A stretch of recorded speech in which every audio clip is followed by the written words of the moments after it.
Welcome! In this session, we will tackle an exciting coding challenge titled Path with Maximum Gold.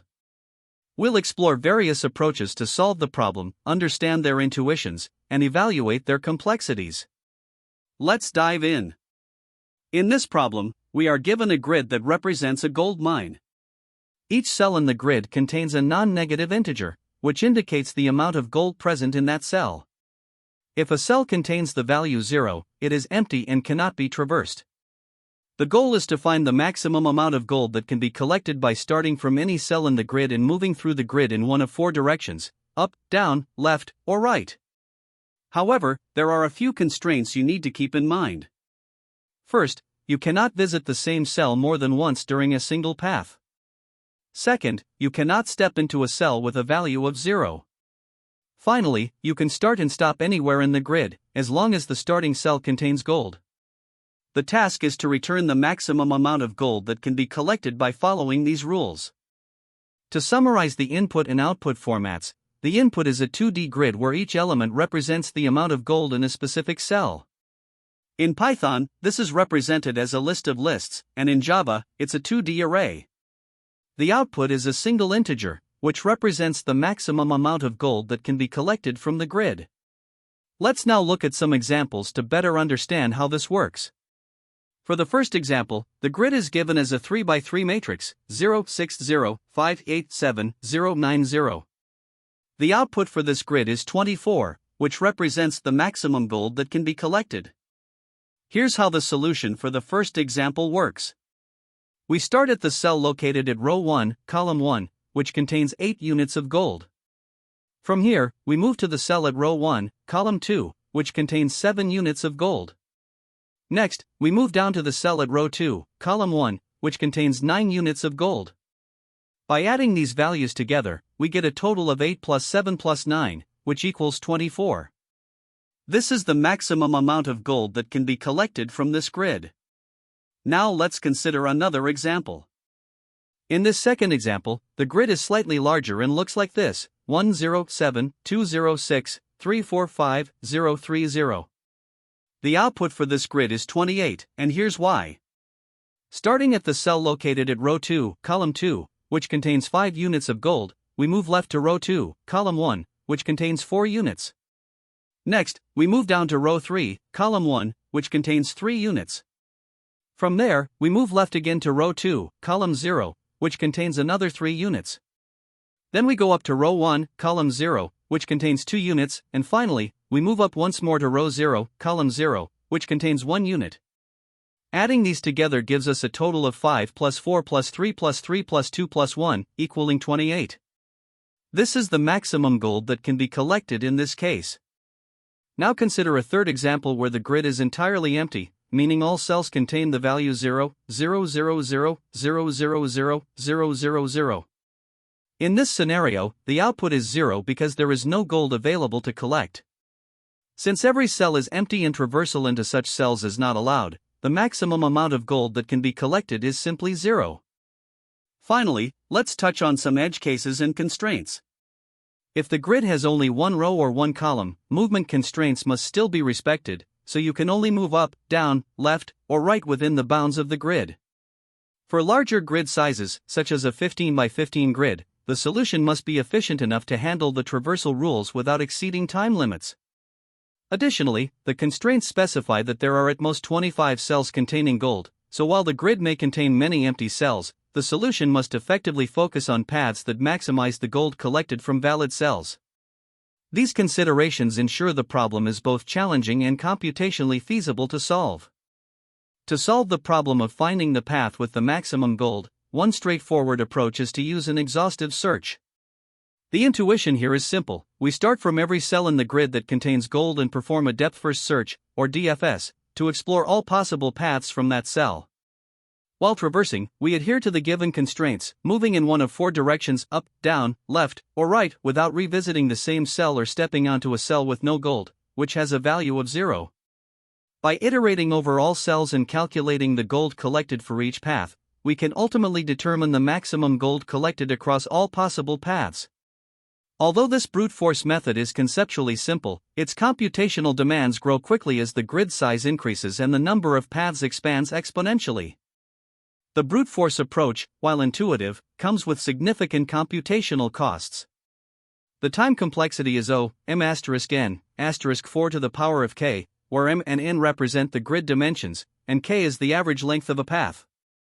This complexity arises because for each cell, we recursively explore all four possible directions. The space complexity is O(k), due to the recursion stack used to track the depth of exploration.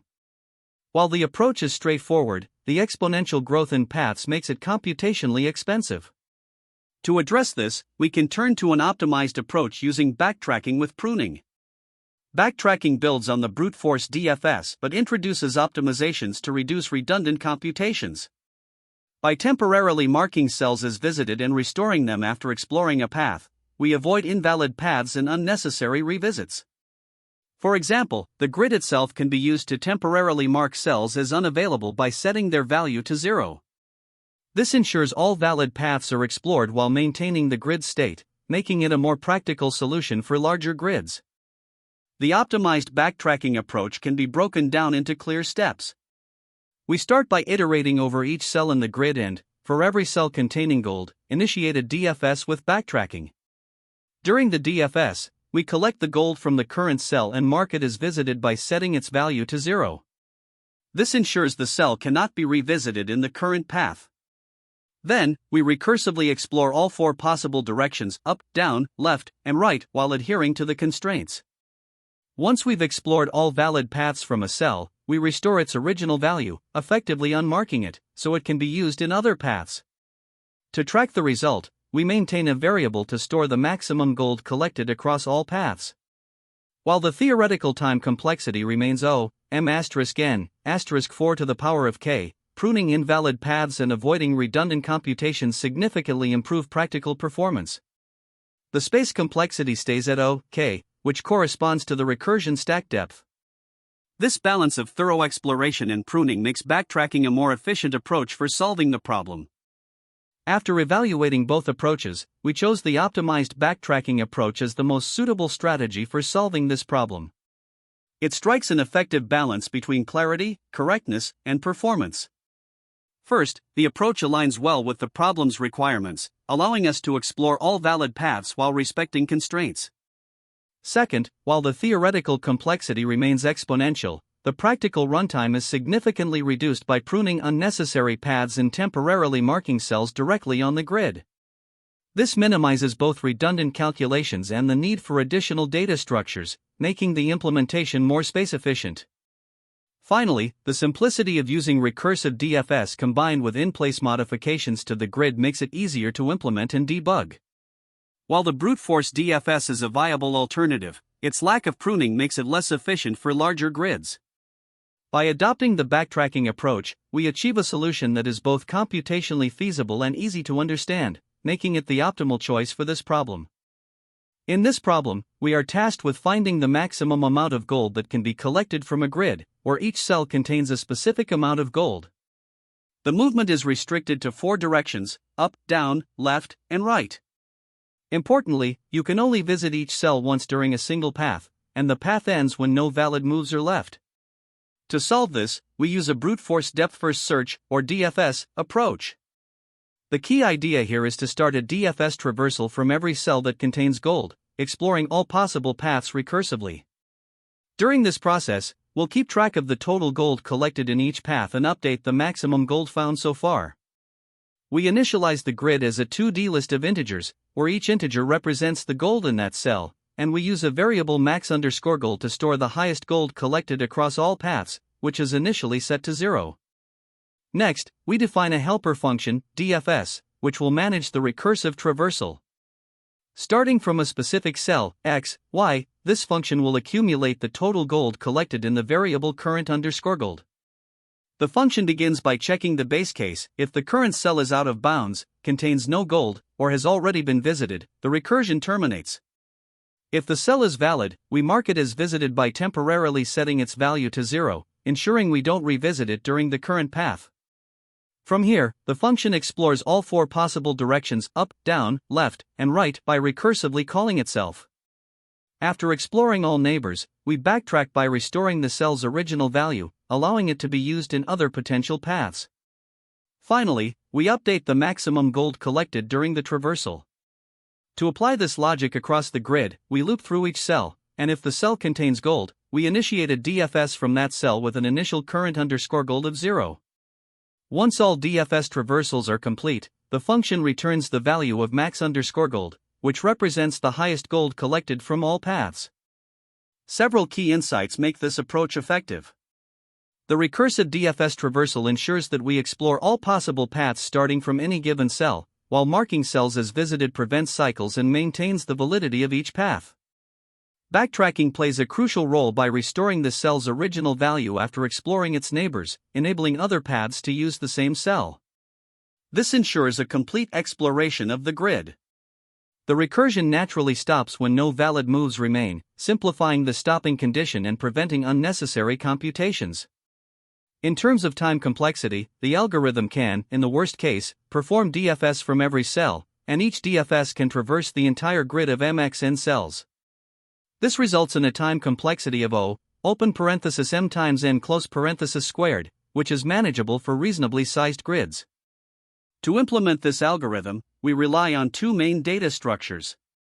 The first is the grid itself, which serves as both the storage for gold values and a mechanism for marking cells as visited during traversal.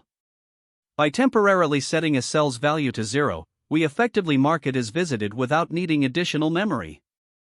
The second essential component is the DFS call stack. The recursive nature of DFS leverages the call stack to manage the state of the current path, eliminating the need for explicit data structures to track traversal. This keeps the implementation simple and memory efficient, as no extra data structures are needed beyond the grid and the inherent stack used by recursion. There are several opportunities to optimize this approach. First, if we pre-calculate the maximum possible gold in the grid, we can terminate early once a path collects this amount, saving unnecessary computations. Another optimization involves pruning. We can avoid exploring paths that cannot possibly yield a higher gold count than the current max_gold. Additionally, converting the recursive DFS to an iterative version using an explicit stack can help prevent stack overflow issues in cases of very large grids. These optimizations can significantly improve the algorithm's performance and robustness, especially for edge cases with high complexity. Finally, we need to consider a few edge cases. If the grid contains only zeros, the result should be 0, as there is no gold to collect. For a grid with a single cell, the output is simply the value of that cell if it contains gold, or 0 if it doesn't. The algorithm must also handle disconnected regions of gold within the grid, ensuring it finds the optimal path in each region. For large grids, it's critical to ensure that the algorithm operates efficiently, both in terms of runtime and memory usage, to avoid performance bottlenecks. These considerations ensure that the solution is robust and handles all scenarios effectively. Here, we define a class called solution and implement the function getMaximumGold. Our goal is to traverse the grid and find the path that collects the maximum amount of gold. First, we determine the number of rows and columns in the grid, which will help us navigate through it. We also define the possible directions for movement: right, down, left, and up. Inside the function, there's a helper function called DFS, or depth first search, which will be used to explore all potential paths starting from a given cell. When visiting a cell, we temporarily record its gold value, mark it as visited by setting it to 0, and initialize the max_gold variable to the current path's gold value. Then, we loop through all four directions to explore valid neighboring cells. If the neighboring cell is within bounds and contains gold, we recursively call DFS to extend the path and update the maximum gold collected. After exploring all possible paths from the current cell, we backtrack by restoring the cell's original gold value, ensuring the grid state remains intact for future paths. Finally, we return the maximum gold collected from this starting point. At the end of the function, we initialize max_gold collected to 0 and iterate through each cell in the grid.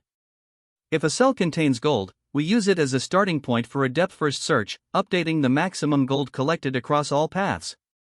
Once all cells have been processed, the function returns max_gold_collected, which represents the maximum amount of gold that can be gathered from the grid. This ensures we explore every possible path and account for all valid ways to collect the most gold. Here, we begin by defining the getMaximumGold method, which takes a 2D grid as input. This grid represents the gold mine, where each cell contains a non-negative amount of gold. First, we retrieve the number of rows and columns in the grid, and initialize maxGold to 0, which will store the maximum amount of gold we can collect. Next, we use a nested loop to iterate through every cell in the grid. If a cell contains gold, indicated by a value greater than 0, we start a depth-first search from that cell. The DFS method will calculate the maximum gold collectible starting from the current position, and we update maxGold accordingly by taking the maximum of its current value and the result of the DFS call. Finally, once all cells have been explored, we return maxGold as the result. In the DFS method, we first record the gold at the current cell and mark the cell as visited by temporarily setting its value to 0. This ensures we don't revisit the same cell during the DFS traversal.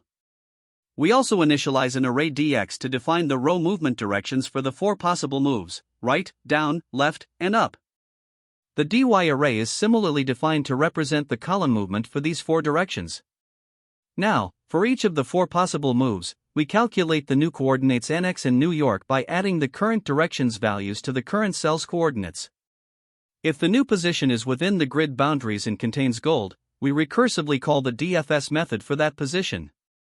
During this process, we keep track of the maximum gold collectible by taking the maximum of the current max gold and the sum of original gold and the result of the recursive DFS call. Once all possible moves have been explored, we backtrack by restoring the current cell's original value. This ensures that the grid is returned to its original state, allowing other paths to use this cell if needed. Finally, the method returns the maximum gold collected from the current path. This implementation ensures that we explore all possible paths from each starting cell while using backtracking to maintain the integrity of the grid. Here, we start with an example grid where the goal is to collect the maximum gold by traversing paths. The grid has 3 rows and 3 columns. To solve this, we first initialize the necessary variables. We determine the grid dimensions, define the possible movement directions right, down, left, and up, and set a variable max_gold_collected to 0 to keep track of the maximum gold collected during our traversal. We then begin an outer loop to explore the grid. Starting from cell 1, 1, which contains 8 gold, we initiate a depth-first search or DFS. At this step, we mark the cell as visited by setting its value to 0, effectively preventing revisits during this path. This sets the stage for exploring all possible paths from this starting cell. From cell 1, 1, we explore its neighboring cells in all 4 directions to find paths with gold. Moving to cell 1, 2, which contains 7 gold, we add this to our current gold total, making it 15. We then mark cell 1, 2, as visited by setting its value to 0 and continue exploring from here. From cell 1, 2, the only valid move is downward to cell 2, 2, which contains 9 gold. Adding this brings our total to 24. Once at cell 2, 2, we find that all possible directions lead to cells either out of bounds or containing 0 gold. At this point, we backtrack. Returning to cell 1, 2, we restore its value to 7, and then further backtrack to cell 1, 1, restoring its value to 8. This ensures the grid is reset for exploring other potential paths. After completing the DFS for the path starting at cell 1, 1, we update our max_gold_collected variable.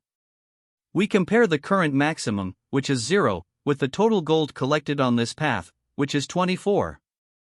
Taking the maximum, we set max_gold_collected to 24. Moving on to another example, we now consider a grid with multiple paths offering different amounts of gold. The initialization process remains the same. We determine the grid dimensions, define the movement directions, and reset max_gold_collected to 0. This prepares us to explore the paths and find the one yielding the maximum gold. In this example, we first start DFS at cell 2, 2, which contains 5 gold. Adding this to our total, we mark the cell as visited by setting its value to 0 and explore its neighbors. Moving left to cell 2, 1, which contains 4 gold, the total increases to 9. Marking cell 2, 1 as visited, we proceed further left to cell 2, 0, which contains 3 gold, increasing the total to 12. At this point, all neighboring cells from 2, 0 lead to either out-of-bound positions or cells with 0 gold. This triggers a backtrack. Returning to cell 2, 1, we restore its value to 4, and then to cell 2, 2, restoring its value to 5. This backtracking ensures the grid is ready for exploring other paths. After backtracking to cell 2, 2, the outer loop continues, and we start a DFS from cell 0, 2, which contains 7 gold. Following a similar process, this DFS traversal finds another path that collects 15 gold. Once all paths have been explored, we update the maximum gold collected. Comparing the previous maximum of 12 with the newly found total of 15, we update max_gold_ collected to 15. With this, the final output for this grid example is 15. This demonstrates how DFS allows us to systematically explore all paths and calculate the maximum gold that can be collected from the grid. The time complexity of this solution is determined by how the depth-first search, or DFS, traverses the grid. First, we have the outer loops in the getMaximumGold function. These loops iterate through each cell of the grid, one row at a time and one column at a time. If the grid has n rows and n columns, this results in a total of m*n iterations. Now, for each cell that contains gold, meaning grid I, j, 0, the algorithm performs a DFS traversal. The DFS explores paths starting from the current cell, and in the worst case, it could visit all k gold cells in the grid. Since each gold cell can be visited only once per path, the DFS explores paths of maximum length k.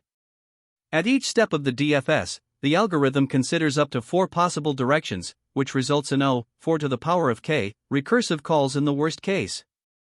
Finally, when we combine the outer loops with the DFS, the overall time complexity becomes a function of both the grid dimensions and the DFS traversal. This gives us a total time complexity of m times n times 4 to the power of k, where m and n are the dimensions of the grid, and k is the total number of gold cells. Now, in the worst-case scenario, the number of gold cells k could approach the lesser of m*n or 25, as stated in the problem constraints. This means the exponential term, 4 to the power of k, becomes the dominant factor in the time complexity for larger grids with more gold cells. Turning to the space complexity, this primarily arises from the recursive nature of the DFS. The depth of the recursion stack is equal to the number of gold cells k, so the recursive stack requires k space. Additionally, the algorithm modifies the grid in place during traversal, marking visited cells as 0 and restoring them afterward, but this doesn't require additional space. Finally, there are some auxiliary variables like the directions list and a few constants like rows, calls, and max_gold, which use 1 space. Putting it all together, the total space complexity is k, driven by the recursive stack. Next, let's analyze the best, average, and worst-case scenarios. In the best case, there's only one gold cell in the grid. Here, the DFS depth is just 1, and the time complexity reduces to m*n, because the DFS has minimal work to do. In an average case, the grid contains a moderate number of gold cells, and the DFS explores only a subset of possible paths. In this scenario, the time complexity typically falls somewhere between m*n and m times n times 4 to the power of k. Lastly, in the worst case, every cell in the grid contains gold. Here, the DFS explores all possible paths, reaching the upper bound of m times n times 4 to the power of k. When comparing this approach to a brute force method, the efficiency of the optimized DFS becomes clear. A naive brute force approach would involve generating all possible paths in the grid and summing the gold for each path. This would lead to factorial growth in the number of paths, as the number of paths in a grid with k gold cells can grow up to k. This results in an impractical time complexity of k. In contrast, the optimized DFS approach uses backtracking to prune invalid paths and avoids revisiting cells. Although it still has exponential complexity in terms of the number of gold cells, 4 to the power of k, is far more manageable than k. To break down the time complexity mathematically, the outer loops contribute m*n, while the DFS contributes 4 to the power of k, recursive calls. Multiplying these together gives the overall time complexity of O, m times n times 4 to the power of k. The space complexity, as we've seen, is dominated by the recursive stack, which has a maximum depth of k, corresponding to the total number of gold cells. This results in a space complexity of O, k. Summing it all up, the final complexities for the algorithm are as follows. The time complexity is O, m times n times 4 to the power of k, and the space complexity is O, k. These complexities reflect the balance between thorough exploration of potential paths and efficient pruning of invalid ones, making the solution well suited for the problem's constraints. When solving the path with maximum gold problem, there are several common mistakes to watch out for. One of the biggest pitfalls is not accounting for all base cases. For example, failing to handle scenarios like an empty grid, a single-cell grid, or a grid with no gold can cause runtime errors. The solution is to carefully verify the problem's constraints and thoroughly test your code against edge cases. Another mistake is using plain recursion without optimization.